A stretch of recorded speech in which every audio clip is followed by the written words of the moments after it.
오늘 우리에게 주시는 하나님의 말씀입니다. 신약성경 요한복음 20장 24절로 28절의 말씀입니다.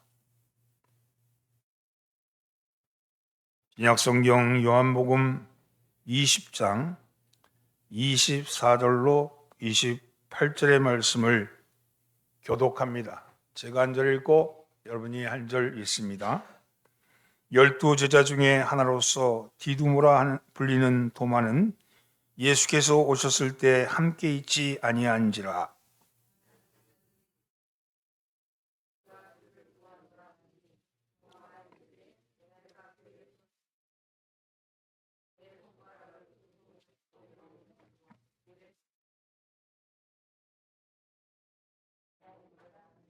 여드레를 지나서 제자들이 다시 집안에 있을 때 도마도 함께 있고 문들이 닫혔는데 예수께서 오사 가운데 서서 이르시되 너희에게 평강이 있을지어다 하시고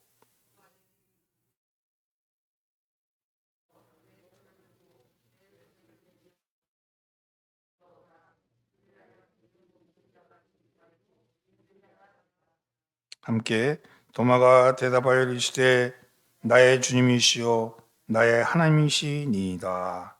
아멘. 할렐루야. 오늘도 예배에 참여하신 여러분들을 환영합니다. 옆에 있는 사람 인사하시죠. 잘 나오셨습니다. 앞뒤로 인사하면서 은혜 받읍시다. 이 시대에 가장 큰 문제가 무엇일까? 불신의 문제일 겁니다. 불신의 문제. 서로 믿지 못하는 거죠. 서로 의심하는 거죠. 스승과 제자와 스승이 서로 믿지 못합니다. 심지어 부모와 자녀까지도 그렇습니다.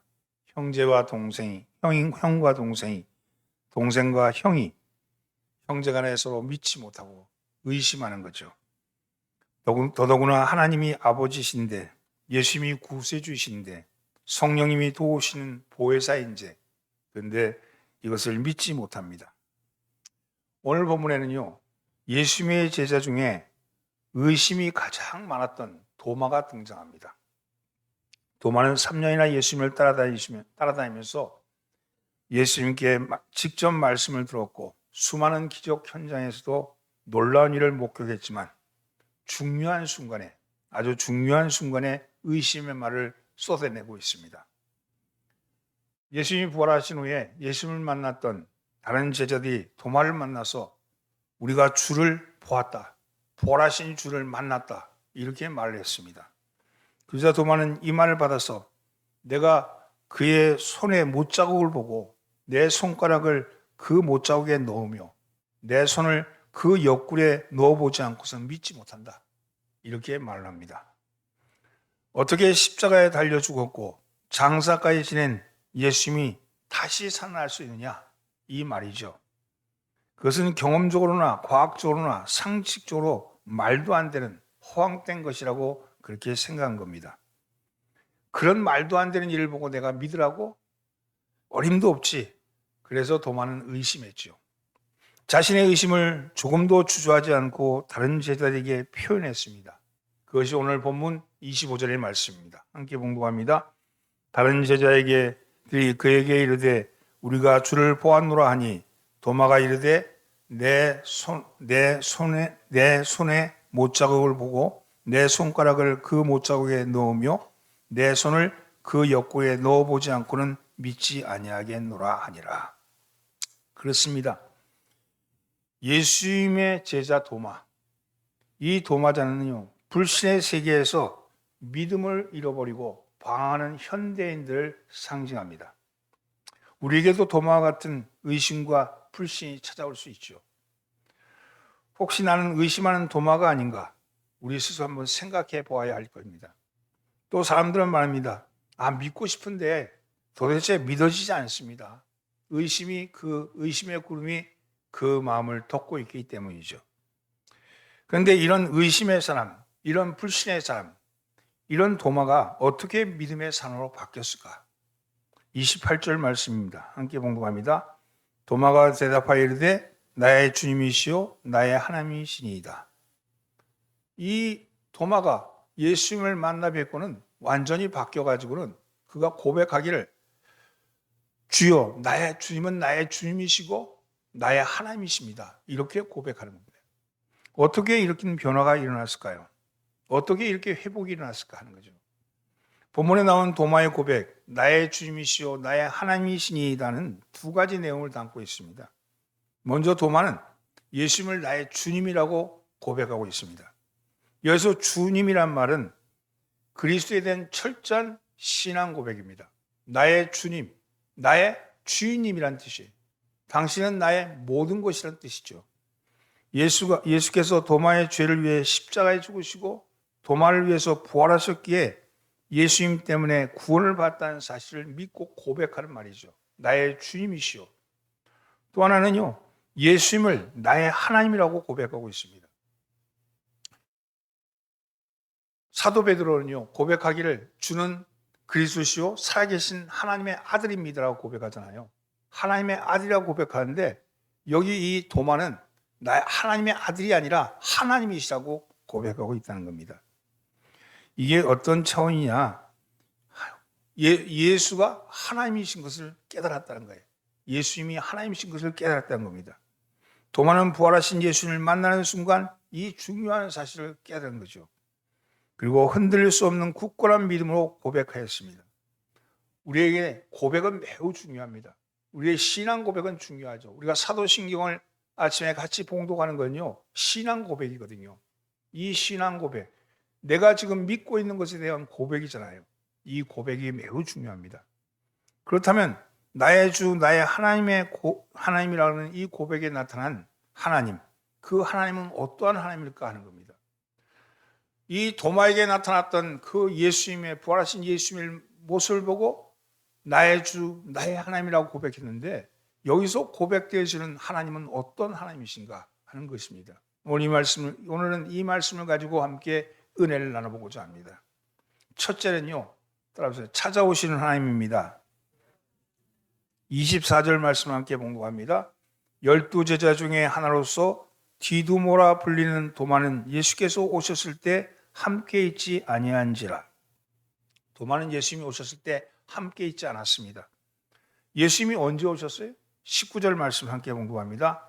이날 곧 안식 후 첫날 저녁 때 제자들이 유대인들을 두려워하여 모인 곳에 문을 닫았더니 예수께서 오사 가운데 서서 이르시되 너에게 평강이 있을지어다.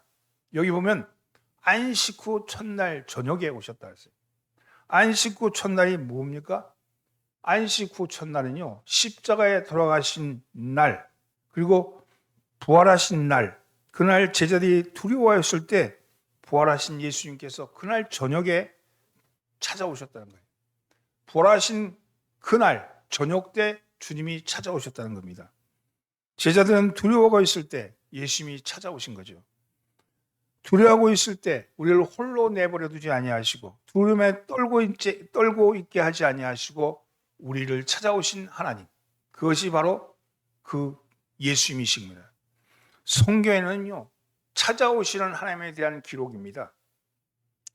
찾아오심을 히브리어로는 파카드라고 말합니다. 파카드. 출애굽기 13장 19절에 보면 이렇게 되어 있어요. 모세가 요셉의 유고를 가졌으니 이는 요셉이 이스라엘 자손에게 단단히 맹세하여 이르시기를 하나님이 반드시 너희를 파카드 찾아오시리니 너희는 내 유고를 가지고 나가라 하였습니다. 이런 이 말씀은요, 하나님이 찾아오시는 하나님, 하나님이 반드시 너희를 파카드 하리라. 파카드. 요셉이 죽기 전에 예언을 하는 거예요. 죽기 전에 뭐라고 예언하냐면 하나님이 반드시 너희를 파카드 찾아오리라. 여러분, 어느 순간 너희들이 노예가 되어 절망에 빠질지도 모른다. 그러나 하나님께서는 반드시 찾아올 것이니 낙심하지 말아라. 하나님이 반드시 너희를 찾아오실 것이다.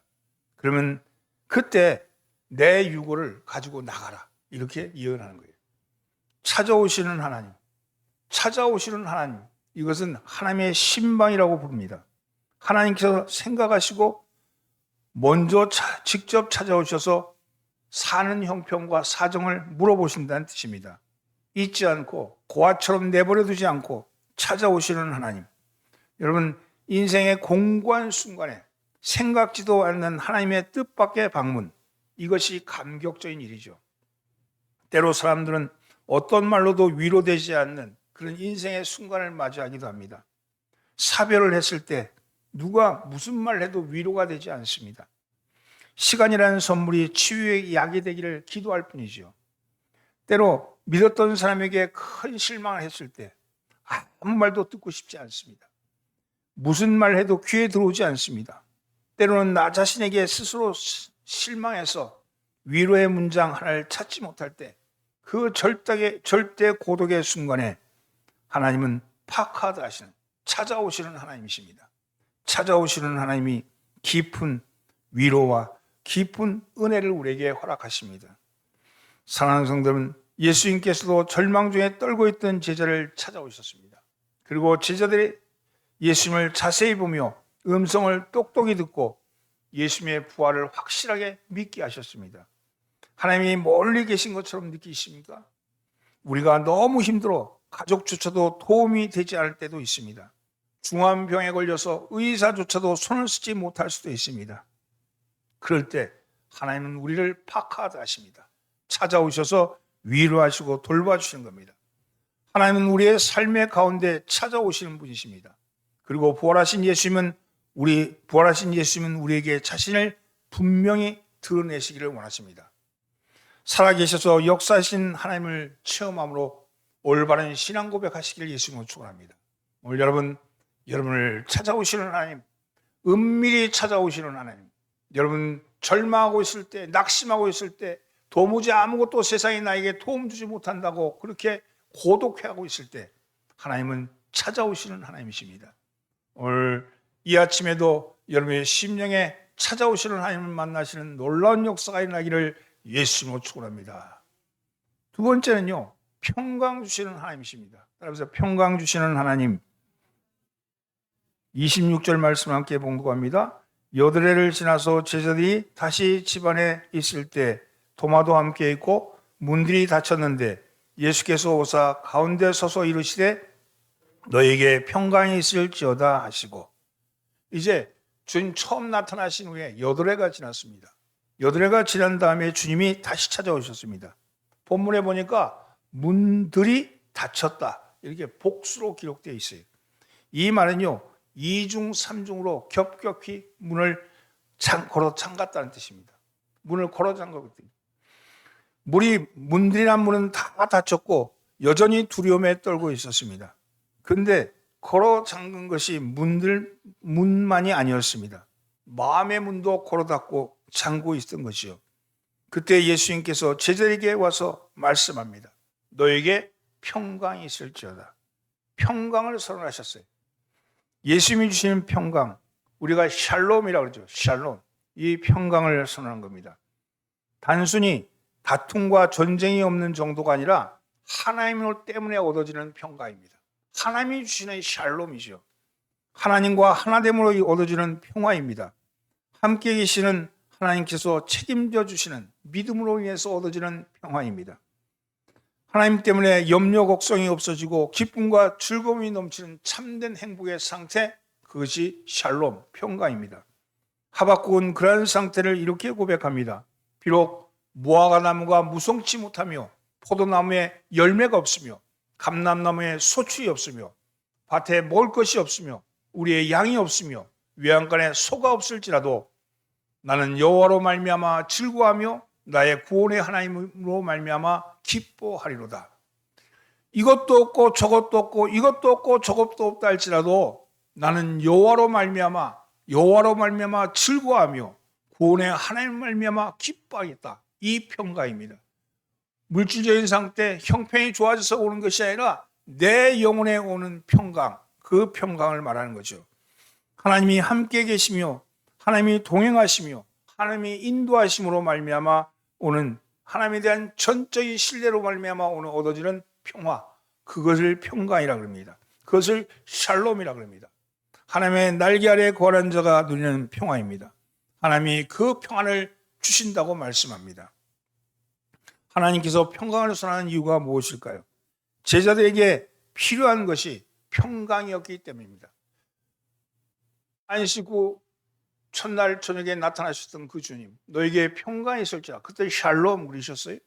근데 8해 동안 또 주님이 안 보이시는 거예요. 다음날 또 오고 또 오고 또 오면 얼마나 좋겠어요? 8날 동안 안 오고 나니까 제자의 마음에 두려움이 다시 엄습한 거죠.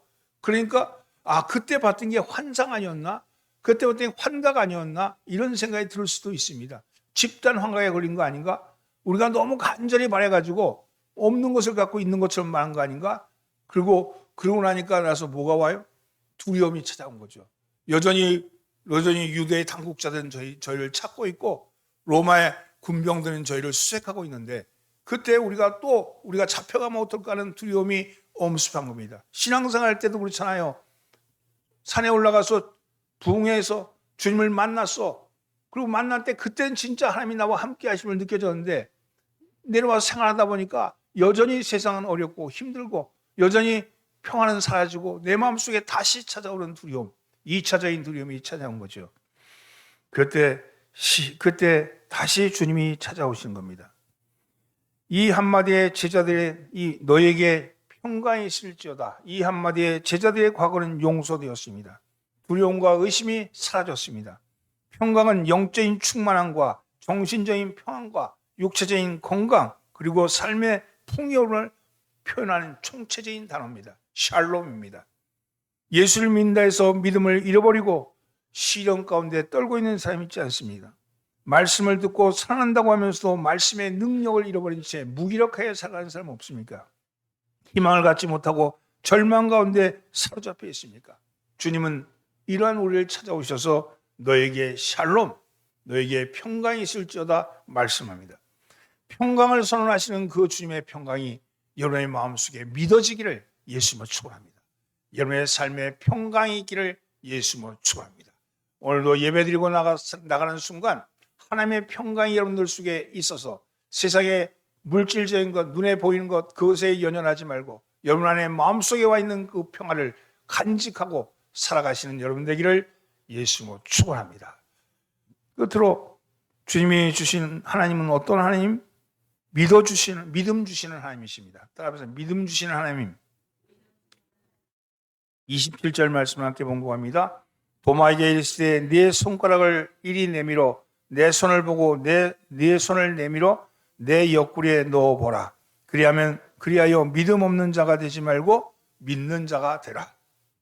여러분, 도마는 십자가에 죽으셨던 예수님께서 다시 살아났다는 것을 직접 눈으로 보고 자신의 손으로 만져보아 믿겠다고 했는데 예수님은 그 의심을 해소하는 일을 먼저 하셨습니다. 그리고 믿음 없는 자가 되지 말고 믿는 자가 되라 이렇게 말씀합니다. 그러자 도마가 즉시 고백하기를 나의 주님이시오 나의 하나님이시니이다 라고 외쳤습니다. 부활하신 예수님은 도마에게 랍비 정도가 아니라 바로 도마의 주님이요 도마의 하나님이셨던 겁니다.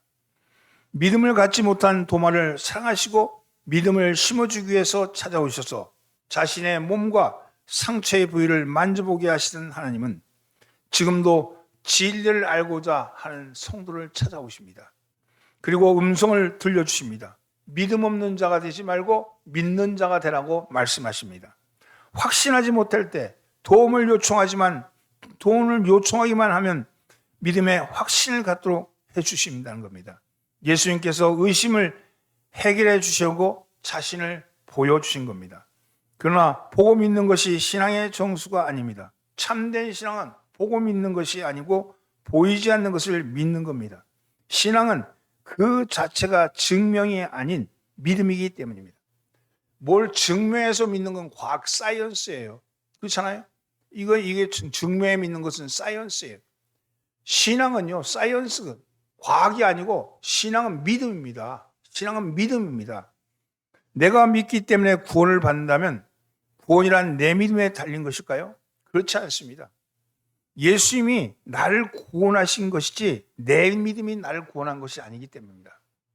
이런 거예요. 내가 믿으니까 구원받았다 이렇게 이해하지 말라는 거예요. 내가 믿기 때문에 구원받은 게 아니에요. 내가 믿기 때문에 구원받는 것이 아니라 예수님이 나를 구원하셨기 때문에 내가 구원하셨다는 것을 믿기 때문에 구원을 받았다는 겁니다. 믿음은 그 자체로서 구원의 능력이나 근거가 될 수 없습니다. 믿음은 단지 구원의 선물을 받는 수단에 불과합니다. 내가 믿음을 가졌기 때문에 구원을 받는 자격이 주어지는 것이 아닙니다. 믿음은 하나님이 마련해 주신 구원을 받는 방편에 불과한 거예요. 이 말은 다른 말로 하면 믿음은 능동적인 것이 아니고 내가 믿습니다 해서 믿어지는 게 아니고요. 믿어지는 거예요. 수동적인 거예요. 수동적인. 믿어지게 되는 거예요. 자칫하면 내 믿음을 구원의 근거로 보기 쉽기 때문에 그렇습니다. 예수만 믿으면 구원받는다는 말은 이런 의미로 오해돼서는 안 됩니다. 즉 내 믿음 때문에 구원을 받았다고 보는 것이죠. 내가 나의 믿음을 행사했기 때문에 하나님의 자녀가 되고 천국에 들어가게 되었다면 나의 구원은 은혜로 된 것이 아니고 내 힘으로 된 거죠. 내 의지로 된 거죠. 성경은 내 믿음 때문에 구원을 받는다고 말하지 않고 하나님의 은혜로 믿음에 의해서 하나님의 자녀가 되었다고 말합니다. 믿습니까? 믿으시면 아멘 하세요. 이렇게 판에 박힌 세뇌적인 상투어를 써가면서 회중을 기만하는 부흥 강사들이 지금도 적지 않습니다. 믿습니까? 믿습니까? 그러니까 거기 여기 회중들은 다 아멘 아멘 그러죠. 그게 믿어지는 게 아니라는 거예요. 그것은 최면사들이지 복음 전파자가 아니라는 겁니다. 성경에서는 그런 식으로 믿음을 가르친 적이 없습니다. 믿음은 적극적인 사고도 아니고 인위적으로 제작할 수 있는 것도 아닙니다. 내가 믿음이 강하면 구원받고, 내가 믿음이 강하면 병도 낫고, 내가 믿음이 강하면 소원하는 일이 성취되는 것이 아니라는 거예요. 우리가 가진 믿음의 역할은 초능력을 일으키는 신비적인 에너지가 아닙니다. 구원하는 믿음은 예수님을 구원의 선물을 받아들이는 그릇에 해당됩니다. 이 말씀을 잘 생각해 보시면 돼요. 굶어 죽어가는 사람이 있어요. 근데 누군가 와서 빵을 건너줬는데 손을 내밀어서 빵을 받았습니다. 내가 굶어 죽어가는 사람에게 빵을 주는데 그 빵을 손을 내밀어 받았어요. 네? 그 사람이 산 것은 그럼 뭐 때문에? 빵 때문이지 손을 내밀은 덕분이 아니라는 거예요. 그렇잖아요? 빵 때문에 산 거지 손을 내민 것 때문에 산 게 아니라는 겁니다. 손의 역할은 무엇입니까? 단지 선물을 받는 역할을 하는 거예요. 손이 생명이 된 빵을 돕거나 공로를 세운 것이 아닙니다. 믿음은 손에 해당되는 거예요. 예수님의 십자가는 만인을 위한 것이죠. 누구 특별한 사람을 위한 게 아니고 모든 삶을 위한 겁니다. 그런데 십자가 구원의 요청을 받고도 믿지 않는 사람들이 있죠. 그에게는 구원이 없습니다. 예수님은 세상 죄를 지고 십자가를 지고 가셨지만 그분의 대속은 그 자체로서 자동으로 누구에게나 효과를 낼 수 있는 것은 아닙니다. 믿는 자들이 자신에게 십자가를 적용받아야 이루어지는 구원이죠. 이건 마치 수취인이 내 이름으로 된 소포를 우체부가 배달했을 때 그냥 받으면 되는 거잖아요. 누가 소포를 배달하면 우체부가 배달하면 받으면 되는 거잖아요. 그런데 수취를 거절하면 어떻게 돼요? 어떻게 됩니까? 발신자에게 돌아가는 거죠. 내가 소포를 거절하면 발신자에게 돌아가는 거죠. 내 이름으로 온 소포를 받아야 그 선물이 내 것이 되듯이 객관적이고 보편적인 십자가의 구원의 요청이 나를 위한 것이라고 믿고 받아들였을 때 비로소 구원이 나의 소유로 확정되는 거예요.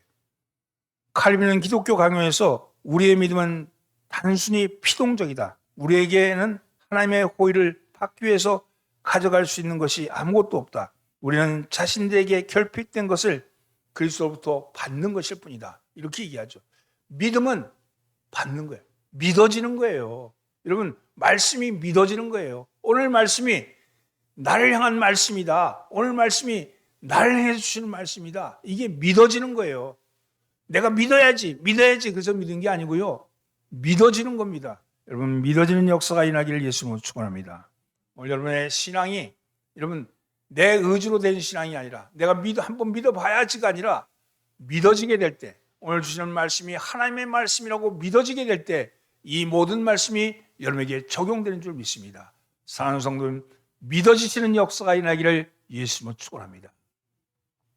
도마의 고백은 부활한 주님을 만난 인생에서 예수께서 어떤 위치에 계시는지를 알게 하셨습니다. 도마는 자신을 전적으로 주님께 굴복시켰습니다. 그리하여 인생을 주관하도록 주님께 나의 삶을 위임해 하십니다. 주께서 결정을 하신 대로 온전히 따르도록 결심한 겁니다. 나의 주님이시요 나의 하나님이십니다. 이 고백은 나의 모든 것이 당신께 달렸습니다. 이 고백 아니겠어요? 내 인생의 모든 것은 당신의 뜻대로 하옵소서. 주인이시니까, 그리고 하나님이시니까 그렇게 고백한 겁니다.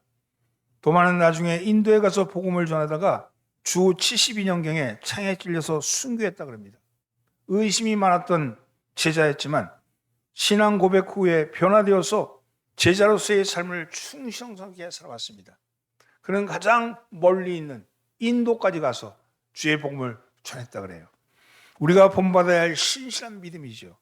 부디 우리를 찾아오셔서 평강 주시고 믿음 주시는 하나님을 개인적으로 체험하며 도마처럼 나의 주, 나의 하나님이란 고백이 여러분의 고백되기를 예수님으로 축원합니다. 오늘 우리 고백했던 이 하나님은 어떤 하나님이십니까? 찾아오시는 하나님, 평강 주시는 하나님, 그리고 우리로 믿게 하시는 하나님. 이 믿음이 이 부활절 첫째 주에 여러분의 말씀이 되기를 바랍니다. 여러분, 그래서 하루하루 살아가면서 하나님이 나의 가장 어려울 때, 가장 힘들어할 때 찾아오신다. 그리고 나에게 평강 주신다. 그리고 나를 믿을 수 있게 하신다 하는 이 말씀으로 이 한 주간에 여러분의 뇌마의 말씀 되기를 예수님으로 축원합니다. 기도합니다. 부활 후 첫날 찾아오셔서 너에게 평강이 있을지어다.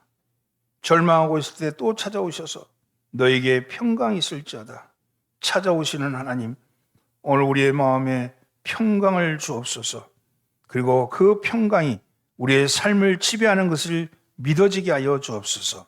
구원받은 믿음을 통해서 이 땅을 살아가면서 흔들림 없이 살아가게 하여 주시고 그 가는 길이 형통해지게 하여 주시오며 누구를 만나든 어떤 일을 당하든 하나님이 나와 함께 하신다는 확실한 믿음으로 살아갈 수 있게끔 은혜 베풀어 주시옵소서.